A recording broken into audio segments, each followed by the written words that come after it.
یہ بہلول بھی اسی قبیلے کا فرد تھا، دجلہ کے کنارے مٹی کے گھروندے پاؤں پہ بناتا ہے اور انہیں مسمار کر دیتا ہے۔ وہ کبھی آپ نے دیکھا ہوگا کہ بچے ریت میں اپنا پاؤں رکھ کر کے اوپر سے ریت تھپک لیتے ہیں اور پھر پاؤں ہولے سے نکال لیتے ہیں، بچ جائے تو بڑے خوش ہوتے ہیں، اور جب کھیل ختم ہو جاتے ہیں تو اسے گرا دیتے ہیں اپنے ہاتھوں سے۔ بہلول بھی اسی شغل میں لگا ہوا ہے۔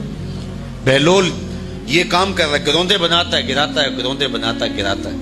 بادشاہ گزرا، پوچھا بہلول کیا کر رہے ہو؟ ہنس کے کہا جنت کے مکان بنا رہا ہوں۔ کہا بیچتے ہو؟ ہاں بیچتا ہوں۔ کتنے کا؟ 10 روپے کا، سیل لگائی ہوئی ہے۔ بادشاہ مسکرا کے گزر گیا، دیوانہ ہے، مجنوں ہے، اپنی موج میں لگا ہے۔ پیچھے سے ملکہ زبیدہ بھی آ رہی تھی، اس نے بھی دیکھا، کہا بہلول کیا کر رہے ہو؟ کہا جنت کے مکان بنا رہا ہوں۔ کہا بیچتے ہو؟ ہاں 10 روپے کا بیچتا ہوں۔ 10 روپے بادشاہوں کے لیے کیا ہوتے ہیں؟ 10 درہم نکالے، اس کو دیا، اس نے دریائے دجلہ میں پھینک دیا۔ فقیر اتنی دیر تک فقیر نہیں بنتا۔ داتا صاحب فرماتے جب تک مٹی کا ڈھیلا اور سونے کی ڈلی اس کی نظر میں برابر نہیں ہو جاتا۔ اور ایک مکان کے گرد، ایک وہ گروندے کے گرد دائرہ لگایا، کہا یہ تیرا ہوا۔ ملکہ گزر گئی، بادشاہ بھی چلا گیا۔ شام کو اپنے محل میں پہنچے، بادشاہ سویا، منظر جاگا کہ حشر کا دن ہے، پھر جنت کا منظر ہے، جنت میں بڑے بڑے خوبصورت مکان ہیں۔ ایک مکان تو بڑا ہی اچھا لگا، تو جی چاہا کہ اس مکان کو دیکھوں۔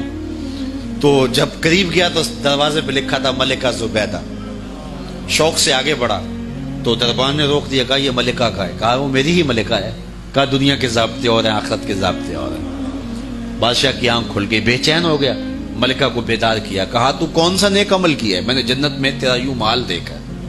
ملکہ کہنے لگی وہی معمول کی نمازیں، وہی سب کچھ، کوئی نیا کام تو میں نے کیا نہیں۔ ہاں یاد آیا، کل گزر رہی تھی، دجلہ کا کنارہ تھا، وہ جسے لوگ مجذوب کہتے ہیں، وہ جو دیوانہ کہلاتا ہے، وہ بہلول، وہ جنت کے محل کہتا تھا وہ بنا رہا۔ میں نے کہا چلو کوئی بات نہیں، فقیر ہے، 10 روپے کیا ہوتے ہیں، تو میں نے 10 روپے کا ایک محل خریدا تھا۔ بادشاہ سر پکڑ کے بیٹھ گیا، وہ تو مجھے بھی کہتا تھا۔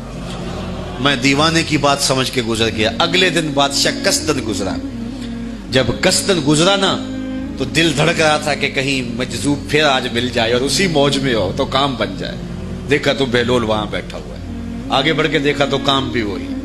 بادشاہ پھر رک گیا، پوچھا بہلول کیا کر رہے ہو؟ اب دل دھڑک رہا تھا کہ مجذوب ہے، کوئی اور بات کہہ دے تو چلو اچھا ہو کہ وہی جواب دے دے۔ اس نے وہی جواب دیا، جنت کے محل بنا رہا ہوں۔ بادشاہ کا کچھ دل ٹھہرا، پھر کہا اچھا بیچتے بھی ہو؟ ہاں ہاں بیچنے کے لیے بنا رہا ہوں۔ بادشاہ ادھر جیب میں ہاتھ ڈال رہا ہے اور ادھر پوچھ رہا ہے کتنے کا؟ کہا آدھی حکومت لگے گی۔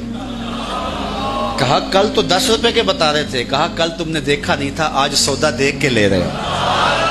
اللہ تعالیٰ ارشاد فرماتا ہے انما تنذر من اتبع الذکر وخشی الرحمن بالغیب، جو ان ڈٹھے سودے کرتے ہیں، جو بغیر دیکھ کے کرتے ہیں۔ اچھا چلو ایک خوشخبری میں آپ کو بھی سناؤں، اور وہ خوشخبری رسول اللہ کی زبان سے۔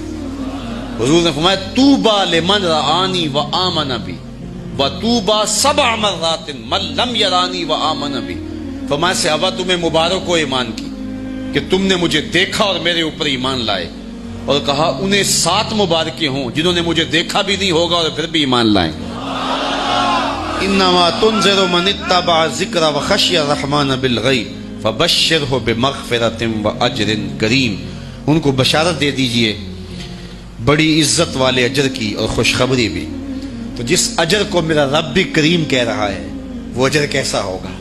تو یہاں تو لہجہ دم توڑتا ہے اور الفاظ ساتھ نہیں دیتے کہ اجر کریم کی کیا تعریف کریں جس اجر کو میرے رب نے بھی کریم کی صفت سے موصوف کر دیا۔